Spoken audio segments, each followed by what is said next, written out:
క్రీస్తునందు ప్రియమైన సంఘమా, ఆత్మదేవుని ఆత్మశక్తిని బట్టి, ఆత్మదేవుని మహాకృపను బట్టి నేటి దిన సాయంకాల ఆరాధన నిమిత్తమై మనము పరిశుద్ధాత్మ దేవుని యొక్క శక్తితో అక్కడ అపోస్తలుల కార్యములో జరిగినటువంటి ఆత్మీయ సత్యములను ధ్యానిస్తూ వస్తున్నాం.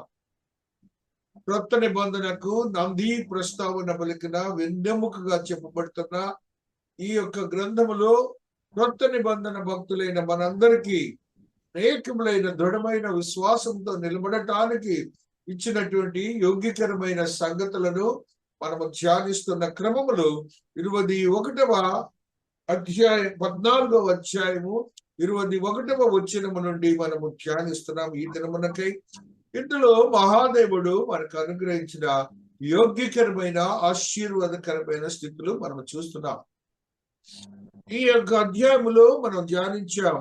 గత వారములో ధ్యానించినటువంటి శక్తివంతమైన ఆశీర్వాదకరమైనటువంటి స్థితిని మనము చూచినప్పుడు ఒక వ్యక్తికి విశ్వాసమును చూచి స్వస్థత కొరకు ఎదురు చూస్తున్నాడని దాసుడు అనుగ్రహించినట్లుగా మనం చూస్తున్నాం. ఈ రోజున మనము చూస్తున్నటువంటి వాక్యములు అదే పౌలు భక్తుని ఆ ప్రాంతంలో ఏం జరిగిందో ఒక పర్యాయం మనం చదువుకుందాం. మనకు వేదనతో కూడిన స్థితులు దాసునికి జరిగాయి.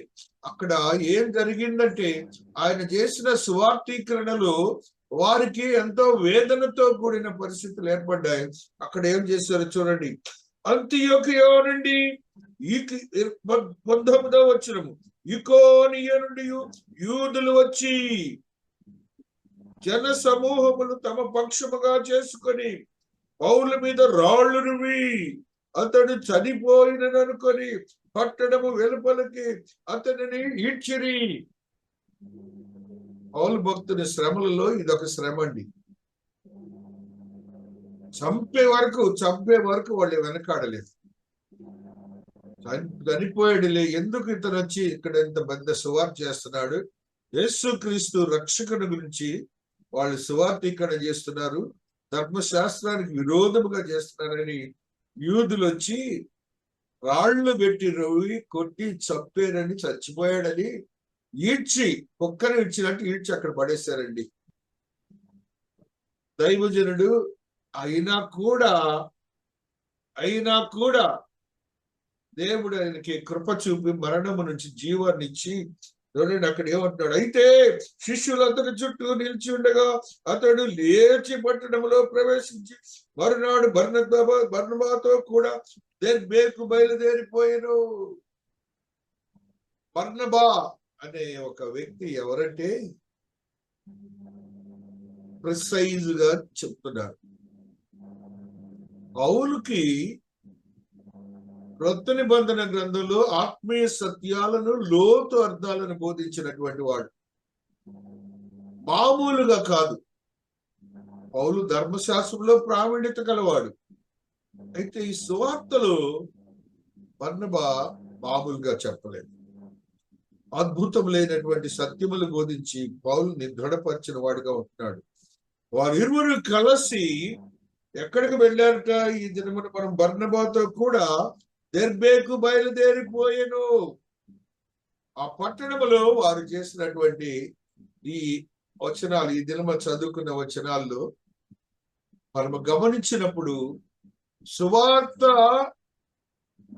నందు నిలకడగా ఉండుడి, విశ్వాసమునందు నిలకడగా ఉండుడి, విశ్వాసమునందు నిలకడగా ఉండుడి అని చెప్తున్నారు.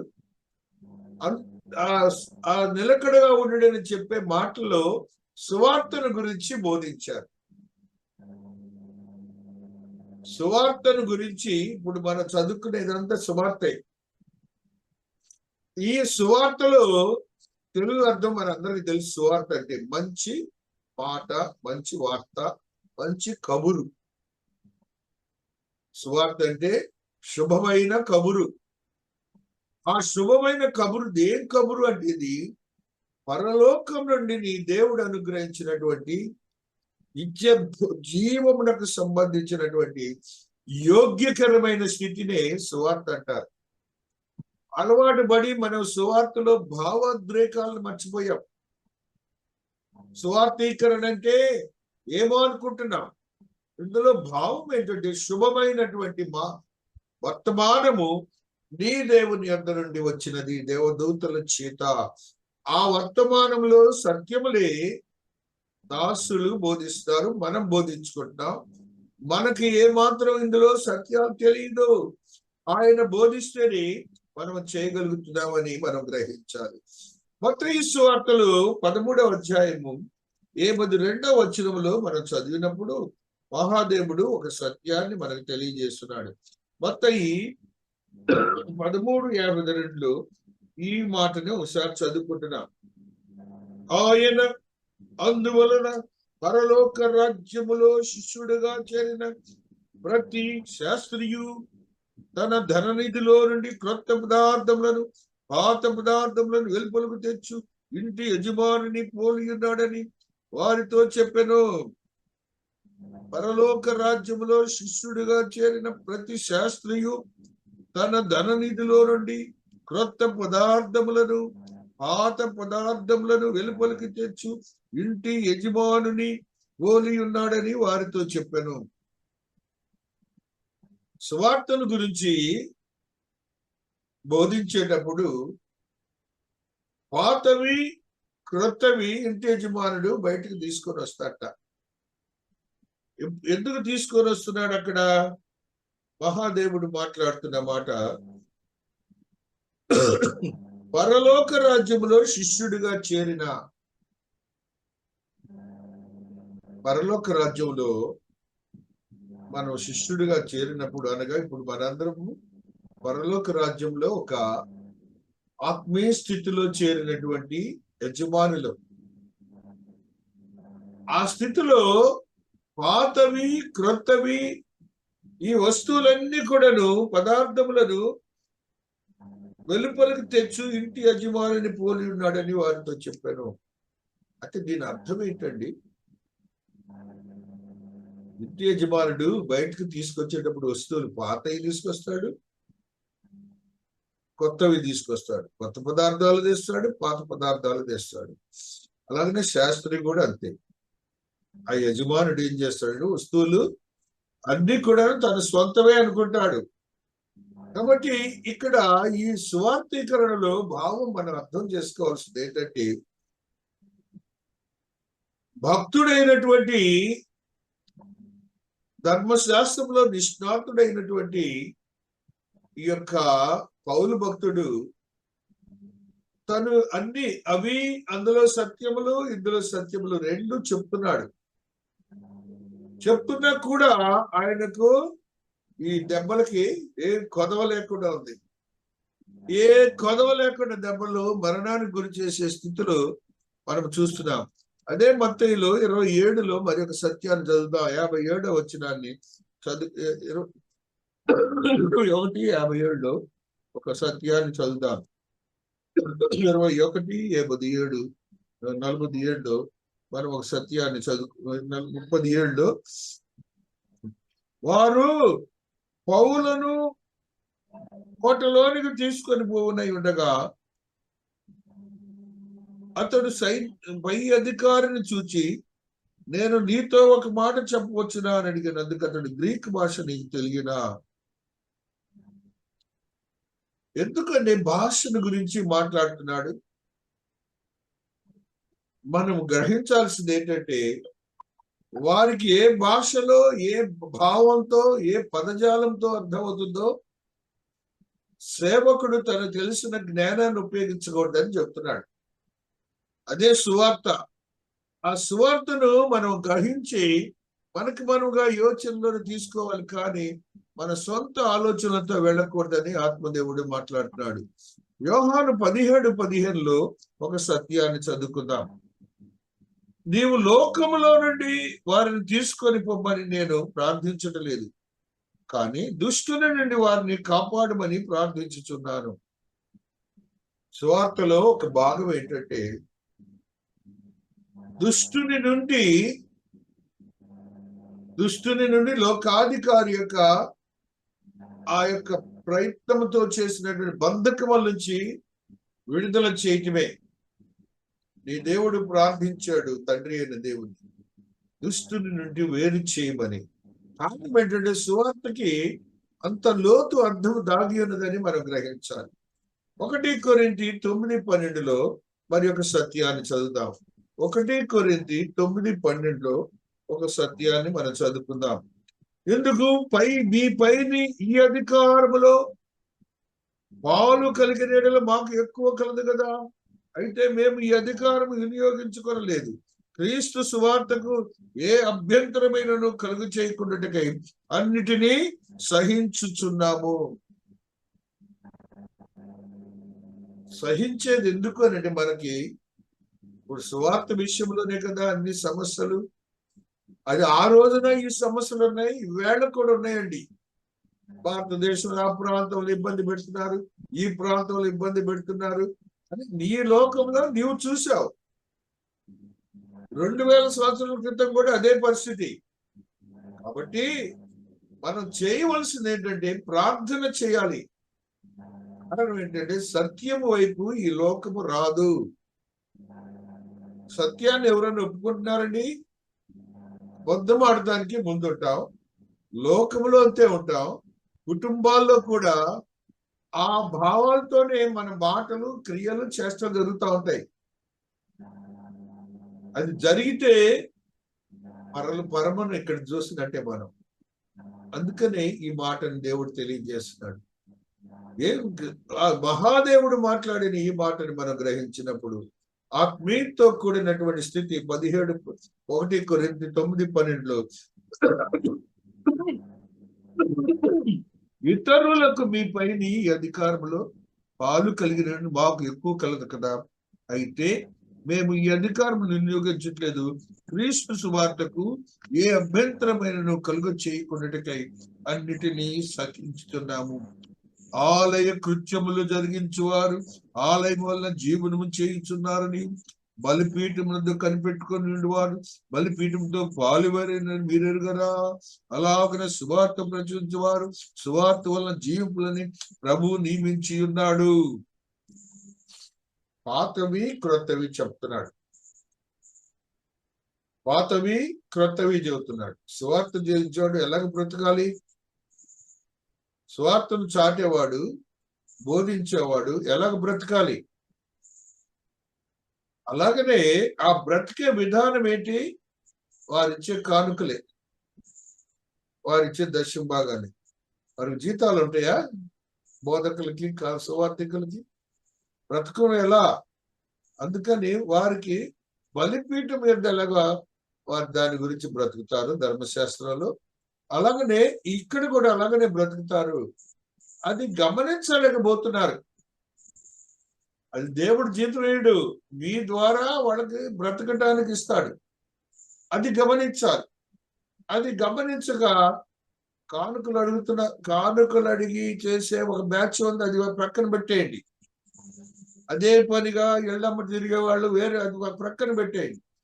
నీకు తెలియాల్సింది ఏంటంటే ఈ జ్ఞానం తెలియాలి. సువార్తకి లింక్ ఏంటంటే బ్రతకటానికి అదే ఒక సాధనం.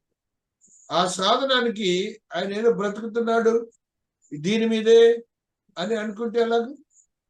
లేదండి. ఇది వాక్యం విన్నారు కదా, ఆ వాక్యాన్ని మీరు మనసులో పెట్టుకోండి.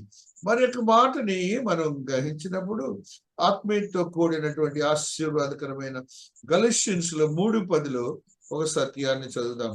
గలతీయులకు రాసిన పత్రిక 3వ అధ్యాయము 10వ వచనంలో ఆత్మదేవుడు ఈ సత్యాన్ని మనకు తెలియదు.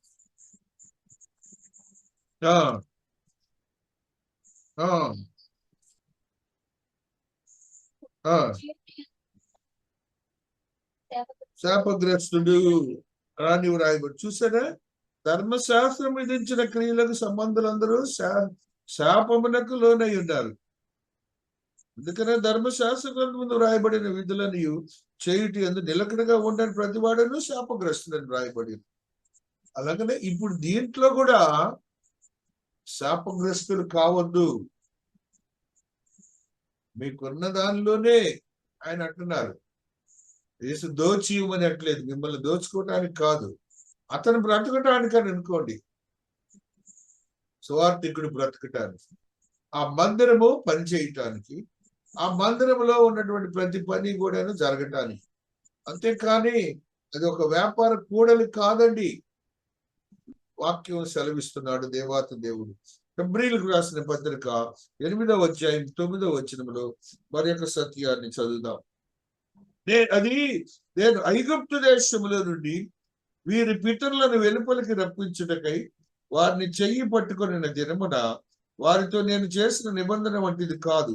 ఏలైనగా వారు నా నిబంధనలో నిలవలేదు కనుక నేను వారిని అలక్ష్యము చేసితిని అని ప్రభువు చెప్పుచున్నాడు. దేవుడు చెప్తున్న మాట అర్థమైంది కదండి. కాబట్టి ఆ నిబంధన ప్రకారము మనం జీవించాలి, కానీ నిబంధనకు విరోధంగా జీవించకూడదని మహాదేవుడు మాట్లాడుతున్నాడు. ఆ రీతిగా ఈ దినమున ఈ యొక్క పౌలు భక్తుడు మరణానికి గురి అవుతున్నా కూడా లెక్క చేయకుండా సువార్త చెప్తూ ఆ సువార్తలో కొన్ని ఆత్మీయ సత్యాలను బోధిస్తున్నాడు. ఆత్మీయ సత్యాల్లో భాగమే ఈ దినం మనం చదువుకున్న ఈ సత్యాలుగా ఉంటున్నాయి. మహాదేవుని యొక్క మహాకృపను బట్టి, ఆత్మదేవుని యొక్క ఆత్మీయతను బట్టి మనం ధ్యానించినప్పుడు సువార్తను ఆ పట్టణములో సువార్త ప్రకటించి అనేకులను శిష్యులుగా చేసిన తరువాత లుస్త్రకును ఇకోనియాను తిరిగి వచ్చి అనేకులను శిష్యులుగా చేసిన పిదప అనేకులను ఆ యొక్క దేవుని సువార్తను నడిపించిన పిదప వారందరిని ఏం చేశారంటే వాళ్ళు అక్కడ అనేక శిష్యులుగా చేసిన తరువాత ఇకోనియా అంత్యకు తిరిగి వచ్చి శిష్యుల మనస్సులను దృఢపరిచి శిష్యులుగా చేశాడు. ఇక్కడ చూడండి, అక్కడ మంచి విశ్వాసమందు నిలకడగా ఉండవలననియు అనేక శ్రమలను అనుభవించి మనము దేవుని రాజ్యంలో ప్రవేశింపవలననియు వారిని హెచ్చరించరి. సువార్తను అంగీకరించగానే అంత సిల్వర్ స్పూన్ ఫీడింగ్ అనుకోవద్దు. దేవుని సువార్త చేసేవారికి అందరికీ చెప్తున్నాడు భక్తుడు. విశ్వాసులైన వారు కూడాను శిష్యులే. మన జీవితాల్లో, మన క్రమంలో చుట్టుపక్కల వాళ్ళందరూ మనకి ఎన్నో ఇబ్బందులు పెడుతున్నారా లేదా? మనల్ని సూటిపాటి మాటలు మాట్లాడుతున్నారా లేదా? మనకున్నటువంటి పరిస్థితులను సానుకూలపరచకుండా కొన్ని ప్రదేశాలు అయితే అనుకూలపరచకుండా క్రమాన్ని చేస్తున్నారా లేదా? ఇవన్నీ జరుగుతాయి. అంటే అక్కడ వారు చేసింది ఏంటంటే, ఇలాంటి సమస్యలు ఉంటాయి కాబట్టి మనస్సులను దృఢపరిచి, శిష్యుల మనస్సులను దృఢపరిచి అంటే బలపరిచి, బలహీన పడకండి అని చెప్పి తర్వాత ఏం చేస్తున్నాడు? విశ్వాసమందు నిలకడగా ఉండవలననియు. అదే విశ్వాసం నిలకడగా ఉండకుండా ఏదో ఆయన రక్షించబడ్డాము, కొంతసేపు ఉంటే పోతే అనే భావనలు ఉంటే చూసారా, వాళ్ళకే చెబుతున్నాడు. ఆ విశ్వాసంలో నిలకడగా ఉండండి. అనేక శ్రమలను అనుభవించి మనము దేవుని రాజ్యంలో ప్రవేశింపాలి. దేవుని రాజ్యం కోసమే కదా ఈ దేవుని మనం అంగీకరించాం. ఇంకేమైనా ఉందండి? ఇంకేమీ లేదు. నరకానికి వెళ్ళకుండా దేవుని రాజ్యానికి వెళ్ళటానికే ఈ దేవుని మనం అంగీకరించాం. ఒక మార్గాన్ని చూపించారు ఆయన. దాన్నే పరలోక రాజ్యం అన్నాడు, నిత్య జీవం అన్నారు. ఈ లోకంలో మనం దాన్ని ఏమంటారంటే స్వర్గము అన్నారు. కాబట్టి దాని గురించే శ్రమలు ఉంటాయి. వెళ్ళేంత వరకు కూడా శ్రమలు ఉంటాయి. ఏ మాత్రం మీరు సువార్తికనని ఆపొద్దు. శిష్యులుగా దృఢపరిచిన మాటని అక్కడ ఏమంటాడు? మనస్సులను దృఢపరిచి, శిష్యుల మనస్సులను దృఢపరిచట. అంత మాత్రమే కాదు, అక్కడ ఏమంటాడు? విశ్వాసమందు నిలకడగా. కాబట్టి రక్షణ పొందిన మనమందరం కూడా ఆ విశ్వాసంలో నిలకడగా ఉండాలి. నిలకడగా ఉండటం అనేది జరుగుతూనే ఉన్నది. సువార్థీకరణ జరిగినప్పుడు ఇలాంటి సమస్యలు వస్తాయి. ఆయన ఏం చేశారు? రాళ్ళు పెట్టుకుంటే చంపి పారేసి వెళ్ళారు. చచ్చాడు అని చెప్పి పోయారు. చచ్చాడని లాగి కుక్కలు లాగి అవతల పడేసి వెళ్ళారు. ఒళ్ళు దోక్కుపోవటాలు ఇవన్నీ కూడా ఉంటాయి కదండి. అయినా ఆయన ఆగాడండి. అప్పుడు వయసు ఆయనకి 60 ఏళ్ళ పైచులు. అయినా ఆగలేదు. ఆగకుండా సువార్థీకరణ చేసిన వాడిగా ఉన్నాడు. విశ్వాసమందు నిలకడగా ఉండి. శ్రమలుంటాయి. అందుకని శ్రమలున్నా కూడా శ్రమలుంటే ఏమవుతుంది? వద్దులే ఇంకేమంటాం అని అనిపిస్తుంది కదా. అయినా కూడా నిలకడగా ఉండాలని కొన్ని వాట్లను మనం చదువుకుందాం. సత్క్రియను చేయువార్లారా. రోమయులకు రాసిన పత్రిక 2వ అధ్యాయము 7వ వచనంలో విశ్వాసమందు నిలకడగా ఉండు అనే మాటపై కొన్ని మాటలు చదువుకుందాం. 2:7 రోమీయులకు రాసిన పత్రికలో ఘనతను అక్షయతను వెతుకు వారికి నిత్య జీవము నిత్య సత్క్రియను ఓపికగా చేయుచు మహిమను ఘనతను అక్షయతను వెతుకు వారికి నిత్య జీవము నిచ్చును. కాబట్టి ఇది గమనించాలి మనం అందరం కూడా. సత్క్రియ అంటే ఏంటి? ఇక్కడ దేవుని కొరకు విశ్వాసంలో నిలకడగా ఉండి జీవించటం, ఒక మనుష్యుడికి సువార్థీకరణ చేయటం, మన జీవన క్రమములో మన క్రియలు వాక్యానుసారముగా సత్క్రియలు, మంచి పనులు, భావాలు మంచిగా ఉండాలి, ఉద్దేశాలు మంచిగా ఉండాలి. అవి చెయ్యాలి అంటున్నాడు. ఆ చేయటంలో ఏమంటున్నాడు చూడండి, ఓపికగా చేయొచ్చు. అంటే ఏంటట? సత్క్రియలు చేయాలంటే ఓపిక కావాల్సిందేనండి. చాలా కష్టం. అందుకని ఆయన స్పష్టంగా ఓపికగా చేయొచ్చు మహిమను ఘనతను అక్షయతను వెదకు వారికి. మహిమ, ఘనత, అక్షయత, ఈ మూడుని మనం వెతుకుతాం. దేవుని యొక్క ఆత్మీయతలో బలపరచబడిన మనము ఈ మూడు వెతికేవారమే. శ్వాసలమైన స్వార్థికులమైన ఈ మూడును వెతుకువారమే. కానీ ఏ మాత్రం కూడాను మనలో ఇవి లేవని మీరు అనుకోవద్దు. మీకున్నే భావాలు, మీకున్నే సమస్యలు, మీకున్నే ఇబ్బందులు ఇళ్లలో తెలుసు. అయినా కూడా ఓపికగా ఉండండి అని అంటున్నాడు దేవాతి దేవుడు. దేవుని వెంబడించుడి. 1 సమూయేలు 12వ అధ్యాయము 14వ వచనంలో మనం చేయవలసిన పనులలో ఒక మాట నేర్చుతున్నాడంటే, దేవుని వెంబడించుడి. 12వ అధ్యాయము 1 సమూయేలు 14వ వచనంలో ఒక మాట, మీరు యెహోవా యందు భయభక్తులు కలిగి ఆయన మాటను విని ఆయనను సేవించి ఆయన ఆజ్ఞను భంగము చేయక మీరును మిమ్మును ఏలు రాజును మీ దేవుడైన యెహోవాను అనుసరించినట్లా మీకు అంతే, మీకు క్షేమము కలుగును. మా గ్రాండ్ ఫాదర్ పాస్టర్ గారు కదా, వాళ్ళ అబ్బాయి, మా నాన్నగారి పెద్ద కొడుకు, పైన ఉత్తరంలో కార్డులో క్షేమము అని రాసేవాడు. క్షేమం అని రాసి క్రింద మాట, క్రీస్తునందు ప్రియమైన జ్యేష్ఠపుత్రుడు విలియమ్స్ నకు, ఆయన అడ్రస్ చివర ఏదో రాస్తాడు. చివరిలో ఇట్లు ప్రేమతో మీ తండ్రి రావెల పౌల్. ఇందులో ఏం కనపడింది? ఎందుకు ఇది చెప్పానండి నేను? క్షేమము. ఎవరు? నీవు క్షేమమా, నేను క్షేమంగానే ఉన్నాననే మాటని బోధిస్తున్నాడు పెద్ద. కాబట్టి క్షేమము కావాలంటే ఏం చెప్తున్నాడు ఇప్పుడు భక్తుడు? మీరు యెహోవా యందు భయభక్తులు కలిగి ఆయన మాటను విని సేవించి ఆయన ఆజ్ఞను భంగము చేయక. ఇన్నుండయండి.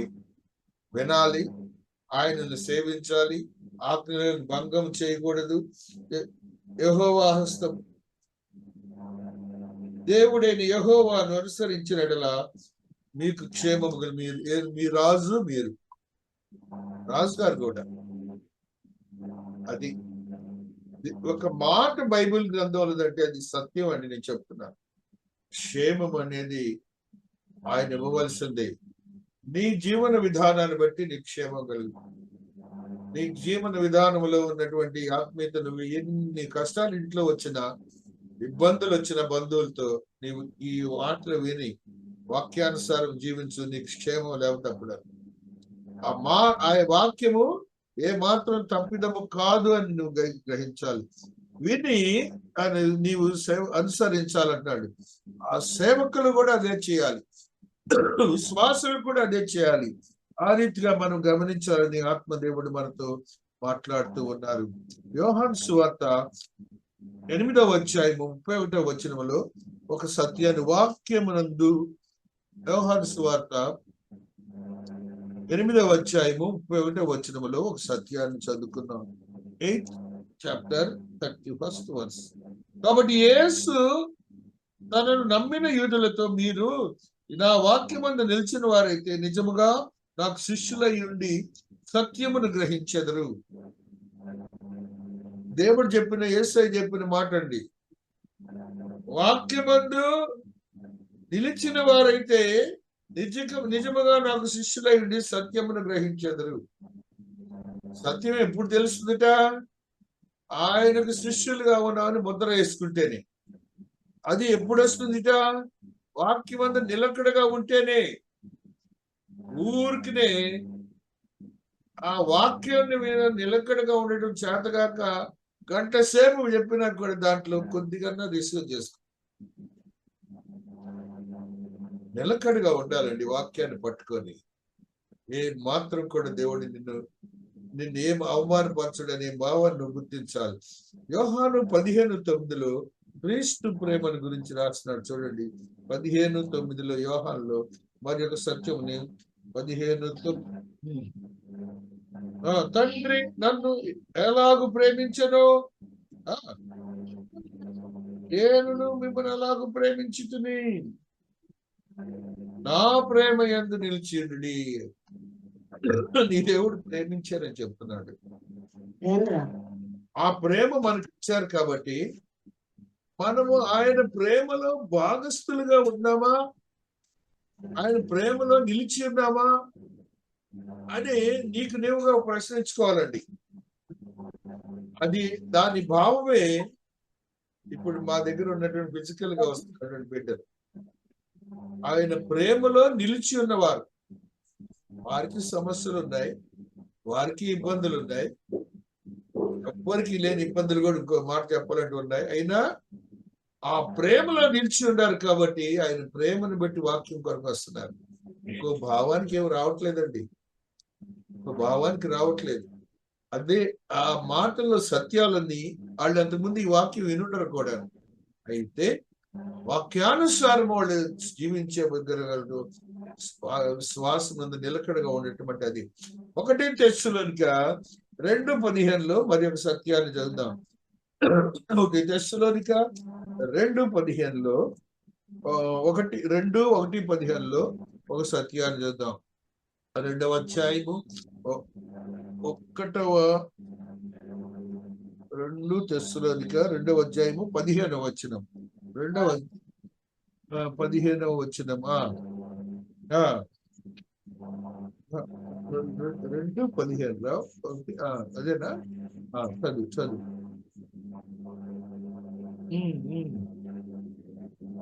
2వ అధ్యాయము 1 తెస్సలోనిక 15వ వచనం. ఆ యూదులు తమ పాపములను ఎల్లప్పుడూ సంపూర్తి చేయుటకై ప్రభువైన యేసును ప్రవక్తలను చంపి మమ్మల్ని హింసించి అన్యజనులు రక్షణ పొందుటకై వారితో మేము మాట్లాడుకుంటుట మమ్మను ఆటంకపరచు దేవునికి ఇష్టలు కాని వారును మనుషులందరికీ విరోధులై ఉన్నారు. దేవుని ఉగ్రత తుదమట్టకు ఏమైందండి? వారి మీదకి వచ్చాను. దేవుని ఉగ్రత ఉంది చూశారు. దేవుని పనిచేస్తున్న వాళ్ళకి మేము మాటలాడకుండా మమ్మల్ని ఆటంకపరచు దేవునికి ఇష్టలు కాని వారు మనుషులందరికి విరోధులై ఉన్నారు. తప్పకుండా ఇవన్నీ దేవుడికి విరోధం అవుతారు, మిగతా స్నేహితులకు బంధువులకు కూడా విరోధులు అవుతారు. తెలియకుండా ఏదో సమస్య క్రియేట్ చేయబడతా ఉంటుంది. అది అటువంటి వాళ్ళందరికీ అది గమనించాలి. ఏ మాట దేవుడిది వృధా కాదండి, స్పష్టంగా జరుగుతుంది. ఆ రీతిగానే మనం గమనించాలి. దేవుని ప్రేమ నిలకడగా ఉండాలి. మరలానేమో దేవుని ప్రయాస ఎందు నిలకడగా ఉండు. 13వ అధ్యాయం అపొస్తలుల కార్యములు 43వ వచనం చదువుదాం. దేవుని కృపయందు నిలకడగా ఉండు. అపొస్తలుల కార్యములు 13వ అధ్యాయము 43వ వచనాన్ని చదువుకుంటూ వస్తున్నాం. 13:43.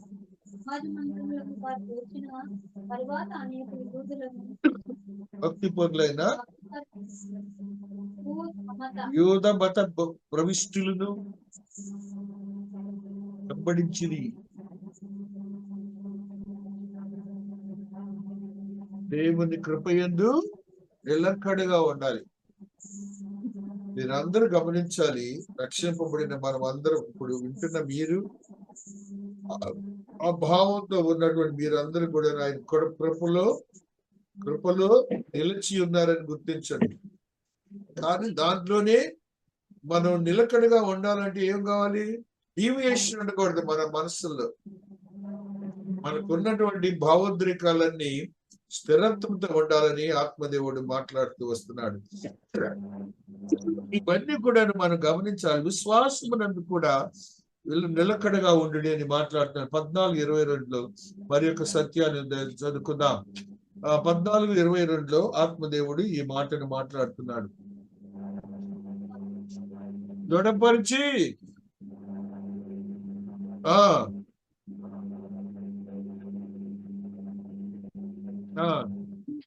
ఇది నా వాక్యములో ఉన్న సత్యం, అది వాళ్ళ వాక్యములో ఉన్న మాట. అది మహాదేవుడు మాట్లాడుతున్నాడు. కొలస్సీలకు రాసిన పత్రిక 1వ అధ్యాయం 23వ వచనములో మరి ఒక సత్యాన్ని చదువుకుందామండి. కొలస్సీ 1:23లో ఈ భాగాన్ని దేవుడు చెప్తున్నాడు. 1వ అధ్యాయం 23వ వచనం. పునాది మీద కట్టబడిన వారే స్థిరముగా ఉండి మీరు విన్నట్టు ఆకాశం క్రింద ఉన్న సమస్త దృష్టికి ప్రకటింపబడినట్టు ఈ సువార్త వలన కలుగు నిరీక్షణ తొలగిపోక విశ్వాసమందు నిలిచి ఉండినడా ఇది మీకు కలుగును. పౌలు నేను ఆ సువార్తకు పరిచారకుడనైతుని. మరణము నుండి జీవం రావటానికి ఈ సువార్త. కాబట్టి మనం ఏ మాత్రం కూడాను మనం ఎక్కడ విన్నా ఏమంటాడు చూడండి, ఆకాశం క్రింద ఉన్న సమస్త సృష్టికి ప్రకటింపబడినట్టు ఈ సువార్త వలన సమస్త సృష్టికి ప్రకటించిన చోట మీరు వినే ఉంటారు. ఆయా ప్రాంతాల్లో జరుగుతూనే ఉంటుంది. కాబట్టి దాన్ని మీరెప్పుడు కూడా దాంట్లో నుంచి బయటికి రావద్దండి. బలపడండి, భద్రపరచబడండి అని నిలకడగా ఉండమని దేవాతి దేవుడు మనతో ఈ దినాన మాట్లాడుతున్నాడు. విశ్వాసం దేవుని యందు తగిన సమయంలో మనం ఆశీర్వాదంగా మార్చబడాలి. దేవుని చూచి రోమీయులకు రాసిన పత్రిక 11వ అధ్యాయము 25వ వచనములో ఒక సత్యాన్ని ఆత్మదేవుడు తెలియజేస్తున్నాడు. 11వ అధ్యాయము 25వ వచనము. దేవుని దృష్టికి సహోదరులారా మీ దృష్టికి మీరే బుద్ధిమంతులమని అనుకొనకుండానట్లు ఈ మర్మము మీరు తెలుసుకొని కోరుచున్నాను. అదేమనగా సంపూర్ణమగు వారికి ఇశ్రాయేలు కఠిన మనసు కొంత మట్టుకు కలిగెను. దేవుని యందు మంచి మనస్సును కలిగి ఉందాం. దేవుడు కఠినమైన మనస్సు ఎందుకున్నాడంటే వాళ్ళతో మన కోసమని. ఎందుకంటే వాళ్ళకి ఇష్టం లేదు మనం రావటం దేవుని దగ్గరికి. అలాంటి పరిస్థితులు మన ఇండియాలో బోర్డులోనే మీ అందరికీ తెలుసు పూర్వం. అలాంటిదే ఇక్కడ ఉంటే దేవుడు ఏం చేస్తాడంటే సువార్థికుల ద్వారా దాన్ని బలపరిచి ఎవరి హ్యూమన్ బీయింగ్స్ అన్నది ది సేమ్ అని ఆ సువార్థికులను బోధించి సర్వ మానవాళి దేవుడికి ఒకటే అని చెప్తాడు. అది ఇక్కడ కూడా లేదు. దాన్ని కొట్టివేశారు ఈ యొక్క ధర్మశాస్త్రం ప్రకారం, సువార్థీకరణ ప్రకారం. అందులో వాళ్ళ యొక్క మాటని ప్రార్థన యందు నిలకడగా ఉండడి. కొలస్సీలకు రాసిన పత్రిక 4వ అధ్యాయం 2వ వచనంలో మహాదేవుడు మాట్లాడుతున్నాడు.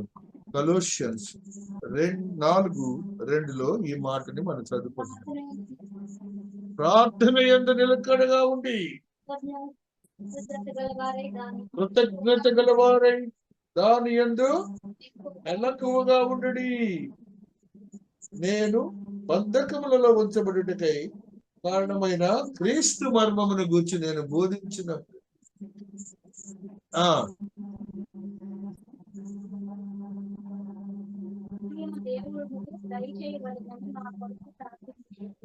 వాక్యము చెప్పుటకు అనుకూలమైన సమయము దేవుడు దయచేవులని మా కొరకు ప్రార్థించుడి.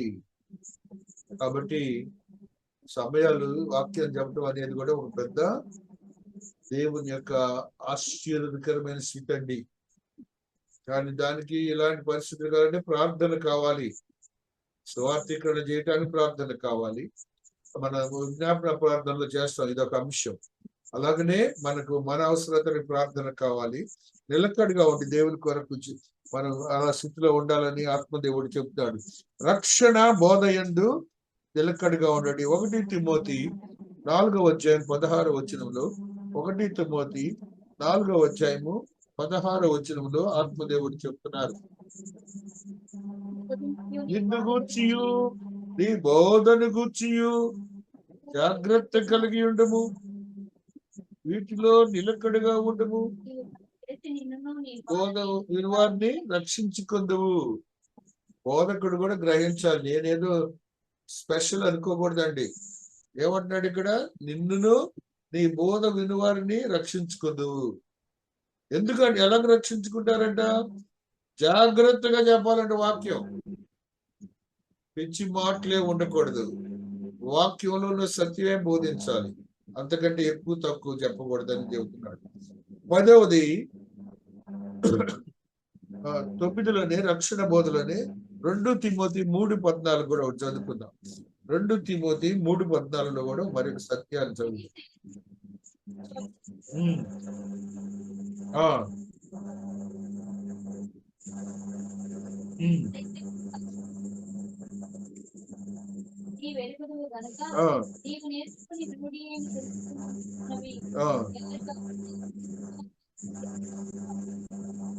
నిలకడగా ఉండు రక్షణ బోధ యందు. రక్షణార్థమైన జ్ఞానము మీకు బోధిస్తున్నాను నేను. గ్రంథంలో అనేకమైనటువంటి సత్యాలు తీసి జోడించి మీకు బోధిస్తున్నాను. ఏమాత్రం దీన్ని విశ్వాసం అన్న నిలకడగా ఉండమని మూడు సెంటెన్స్ లో చెప్పగలను. కానీ గ్రంథంలో ఉన్న సత్యాలన్నీ మీకు బోధిస్తానే ఉంటాయి. కానీ దాంట్లో నుంచి మీరు బయటకు రాకండి. నేర్చుకొని దేవునికి సమాధానం ఇవ్వండి. ఎవరికి దేశంలో ప్రపంచంలో దేవుని కొరకు అన్నట్టు మీరు జీవించండి. అలాగనే మహాదేవుడు 10వది చెప్తున్నాడు, కుమారుని యందు తండ్రి యందు మన విశ్వాసం ఉంచాలి. 1 యోహాను 2:24లో మహాదేవుడు మాట్లాడుతున్న ఈ మాటని గుర్తించాలి. 1 యోహాను 2:24లో మహాదేవుడు మాట్లాడుతున్న ఈ సత్యాన్ని గ్రహిస్తున్నారు. 2:24 అయితే నిలవనీయుడి.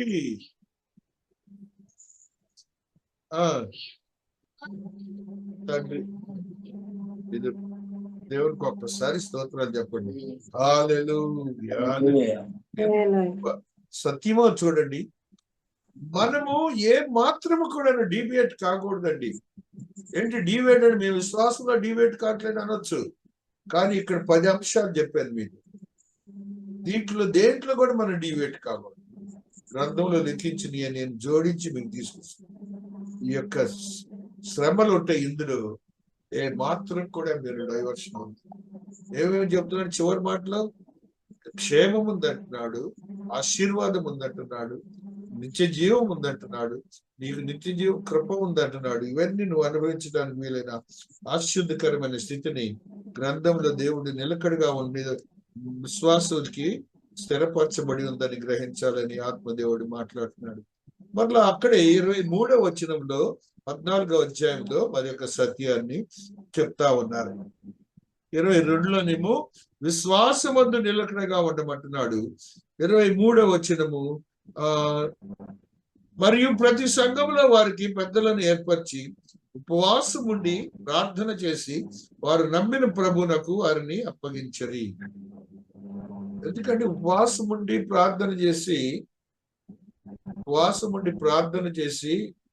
పరిచర్య కోసము వాళ్ళని అప్పచెప్పేది. పరిచర్య చేయటానికి సంఘంలో ఒక ప్రార్థన చేసి ఎందుకు ఇవ్వాలి అంటే, దేవునితో మాట్లాడి నీ కొరకు ఏర్పరచబడ్డ సేవకుడయ్యా అని దేవునికి ఒక అభిషేకించబడిన వాడిగా ఇస్తున్నారు. అది చేయాలంటే మన ఈ క్రొత్త నిబంధన గ్రంథంలో మహాదేవుడు ప్రతి ఒక్క వ్యక్తికి దేవుడు విలువనిస్తున్నాడు. ఆయన పని చేసేవాడికి ఇస్తున్నాడు, సువార్థికుడికి, బోధకుడికి ఇస్తున్నాడు, సంఘంలో ఊడ్చేవాడికి కూడా ప్రత్యేకించి దేవుడు ఆశీర్వాదాలు ఇస్తున్నాడని దేవుడు చెప్తున్నాడు. అలా చేసి మరి యొక్క సత్యాన్ని ఉపవాసం ఉండి ప్రార్థన చేశారు. 26వ వచనాన్ని మనం చదువుకుంటూ వస్తాం. అక్కడ నుండి ఓడ ఎక్కి తాము నెరవేర్చిన పని నిమిత్తము దేవుని కృపకు అప్పగింపబడిన వారై మొదట బయలుదేరిన అంతియకు తిరిగి వచ్చి, దేవుని కృపకు అప్పగింపబడిన వారై. ఇప్పుడు మనందరం జీవిస్తున్నాం, విశ్వాసంలో ఉన్నాం, స్థిరపరచబడ్డాం, భక్తులుగా ఉంటున్నాం. మనందరం దేవుని కొరకు పనిచేసిన బిడ్డలము. సంఘంలో వెళ్తున్నాం, ఆదివారం వెళ్తాం, మంగళ గురు శని ఆదివారం వెళ్తాం, మన యొక్క ఆత్మీయతలు బలపరుచుకుంటాం. అక్కడ దాగి ఉన్న వలయం ఏంటంటే కృప అని మీరు గమనించాలి. అంటే దేవుని యొక్క హస్తములు రెండు మన జీవితములపైలాగా ఆశీర్వదకరంగా మార్చబడి వారి చేతుల మధ్యలో మనం ఉంటున్నామని గ్రహించాలి. అందుకని ఇక్కడ చక్కని మాట అంటాడు, పని నిమిత్తము నెరవేర్చిన పని నిమిత్తము దేవుని కృపకు అప్పగింపబడిన వారై. దేవుని కృప అనేది ప్రత్యేకించబడినది.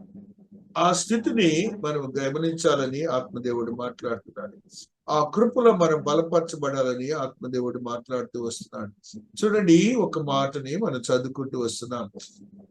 1 కొరింథీ 3వ అధ్యాయము 10వ వచనము, 3వ అధ్యాయం 10వ వచనాన్ని మనం ఒకసారి చదువు పూర్తి చేసుకుందాం. 1 కొరింథీ 3వ అధ్యాయము 10వ వచనాన్ని ఒకసారి చదువుకుంటూ వస్తున్నాం. దేవుడు నాకు అనుగ్రహించిన కృప చొప్పున నేను నేర్పరి అయిన శిల్పకారుని వలె పునాది వేసితిని, మరి ఒకడు దాని మీద కట్టుచున్నాడు. ప్రతి వాడు దాని మీద ఎలాగో కట్టుచున్నాడో జాగ్రత్తగా చూచున్నాడు. ఇవాళ మనందరం సంఘానికి వస్తున్నామంటే, మనందరం సంఘంలో కూర్చున్నామంటే, మనందరం సంఘంలో చిన్నపాటి పనులు చేస్తున్నామంటే కృప అనగా నీకు దేవునికి ఒక కనెక్టివిటీ ఏర్పడిందని అది గమనించాలి మీరు. అందుకనే ఈ మాటని పరిశుద్ధాత్మ దేవుడు వాడుతున్నాడు. అలాగనే మహాదేవుడు మరి యొక్క సత్యాన్ని చెప్తున్నాడు. చూడండి, 2 కొరింథీ 1:12 ఒక సత్యాన్ని తెలియజేస్తూ ఉన్నాడు. 2 కొరింథీ 1:12 ఆత్మీయ సత్యాన్ని తెలియజేస్తున్నారు. మా అతిశయం మీదనగా లౌకిక జ్ఞానమును అనుసరింపక దేవుడు అనుగ్రహించు పరిశుద్ధతతోను నిష్కాపట్యముతోను దేవుని కృపనే అనుసరించి లోకములో నడుచుకుంటే మరియు విశేష మేడలను నడుచుకుంటే మరియు మా మనస్సాక్షి సాక్ష్యం ఇచ్చటే. చాలా సున్నితంగా దేవుడు కొత్త నిబంధనలో అపొస్తలుల కార్యంలో మనం చెప్తున్నాడు. మనకున్నటువంటి యోగ్యతలను చెప్తున్నాడు. మనం ఎవరి మధ్యలో జీవిస్తున్నామో చెబుతున్నాడు. మనల్ని వదలకుండా దేవుడు జీవిస్తున్నాడు అని కూడా చెప్తున్నాడు. ఏ మాత్రం మనల్ని వదలట్లేదంటే దేవుడు ప్రతి విషయంలో కూడా ఆయన కృపతోనే ఉంచుతున్నాడంట. ఎంత గొప్ప దేవుడు అండి! ఆశీర్వదకరంగా మార్చిన దేవుడు మనల్ని. 2 కొరింథీలో మరొక సత్యాన్ని జరుగుదాం. 6వ అధ్యాయం 1వ వచనంలో మరి యొక్క కృపను గురించి చదువుకుంటూ వస్తున్నాం. 6:1 ఆత్మదేవుడు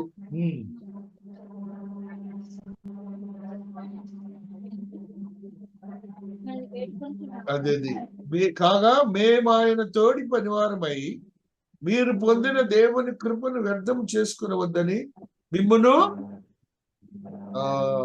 వేడుకుంటున్నాడంట. పోగొట్టుకోకండి దేవుని కృపని. ఇప్పుడు అదే ఇప్పుడు వచ్చింది మన ప్రాబ్లం. మనం అనుకుంటాం మన సొంత జ్ఞానం చొప్పున మనం సమస్యలను అనుకుంటాం, కానీ ఆయన కృప నుంచి బయటకు వస్తున్నాం అనుకోవట్లేదండి. అదేంటి, మనం ఆయన కృపలో భద్రపరచబడిన వారు. జాగ్రత్త, దాంట్లోంచి బయటకు రాకూడదని ఆత్మదేవుడు మనతో మాట్లాడుతున్నాడు. వ్యక్తిగతంగా 1 పేతురు 4:10 ఒక సత్యాన్ని చదువుదాం. 4th చాప్టర్ 10వ వచనంలో 1 పేతురు 4:10 మరి ఒక సత్యాన్ని చదువుకుందాం. 1:10. హల్లెలూయా, హల్లెలూయా, హల్లెలూయా. 1 పేతురు 4:10.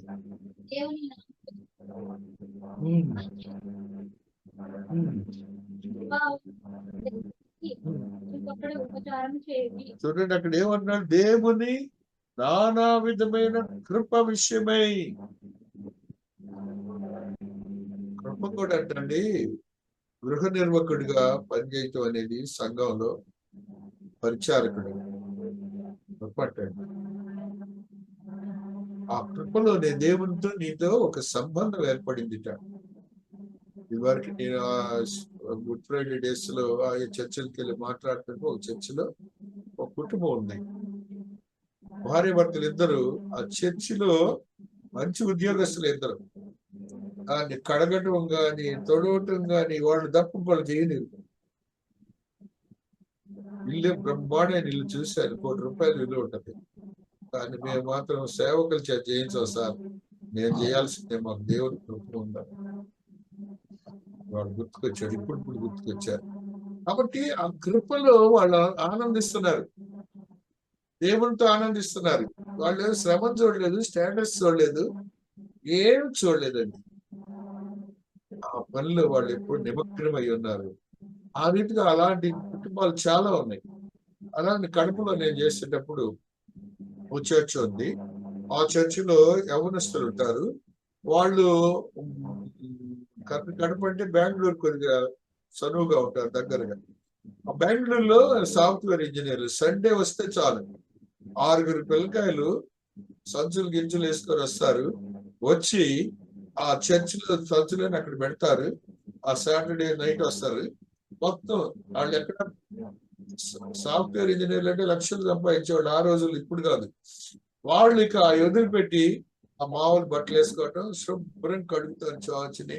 శుభ్రం పని వాళ్ళు లేక కాదు, వాళ్ళు మేము చేయాల్సిందే అంటారు, వాళ్ళు చేయాల్సిందే. పని చేస్తారు, వాళ్ళ స్నానాలు గినాలు చేస్తారు, చర్చ వాక్యం విని బెంగళూరు వెళ్ళిపోతారు. కాబట్టి అది కృప అనేది ఇప్పుడు దానిలో విలువ చెప్తున్నాను. మన స్టేటస్ లో చూడదు. ఒకసారి ఒక క్లిప్పింగ్ టీవీలో పంపిస్తుంటారు కదా, మొబైల్స్ లో. ఒక స్త్రీ రోడ్డు మీద చర్చి ముందు ప్రాంగణంలో మొత్తం కడుగుతుంది, శుభ్రం చేస్తుంది, చర్చి ప్రాంగణం అంతా కడుగుతుంది. అవన్నీ ఒక అతను చూసి, ఇంకో రిచ్ మ్యాన్, మీరు చాలా కష్టపడుతున్నారు, మా దగ్గర కూడా ఏమైనా పని చేస్తారు మా ఆఫీసులో అని అంటాడు. ఒక కార్డు ఇస్తాడు, విజిటింగ్ కార్డు. ఆవిడది ఒక విజిటింగ్ కార్డు ఇస్తుంది. అతను చేసే పనిలో 100 వంతులు గొప్ప గొప్ప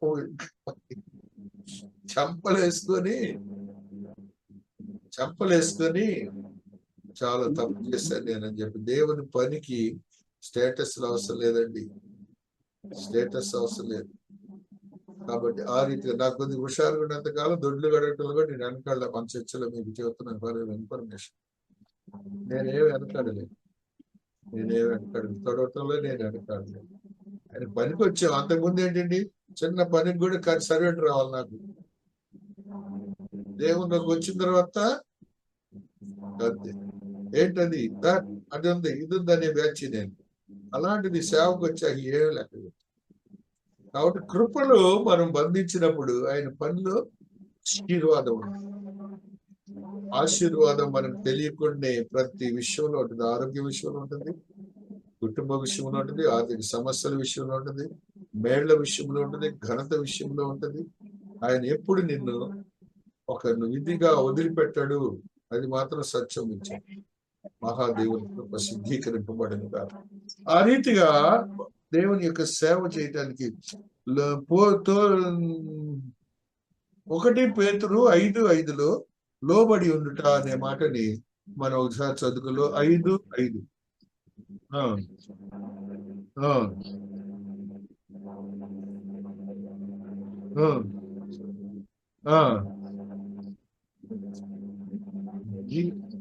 కృప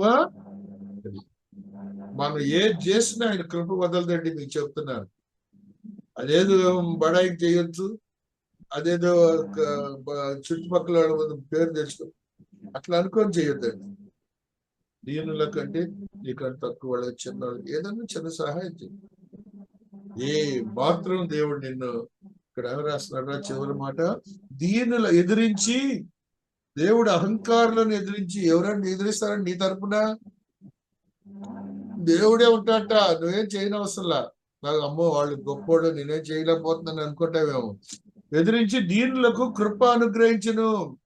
నెక్స్ట్ మాట చదువురా, దేవుడు తగిన సమయమందు హెచ్చించినట్లు దీన మనస్కులైండు. కాబట్టి నీ దేవుడు కృప చూపే దేవుడు, తోడై ఉండే దేవుడు. దేవుడు కృప చూపే దేవుడు, తోడై ఉండే దేవుడు.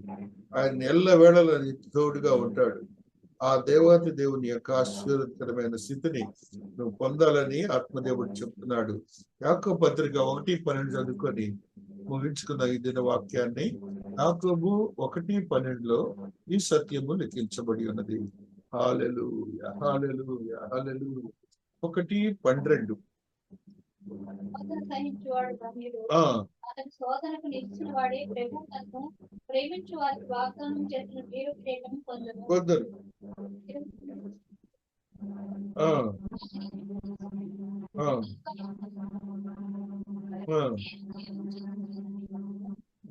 అనకూడదు.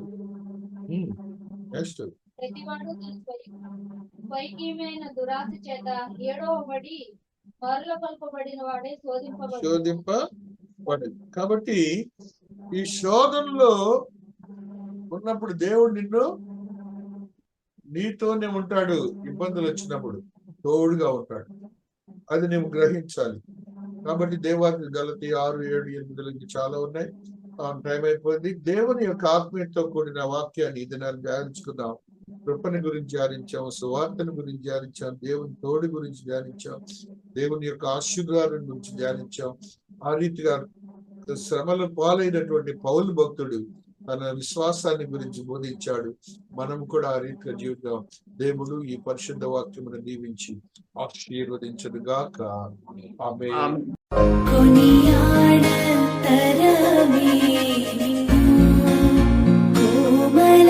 హృదయ కొనియాడ తరమే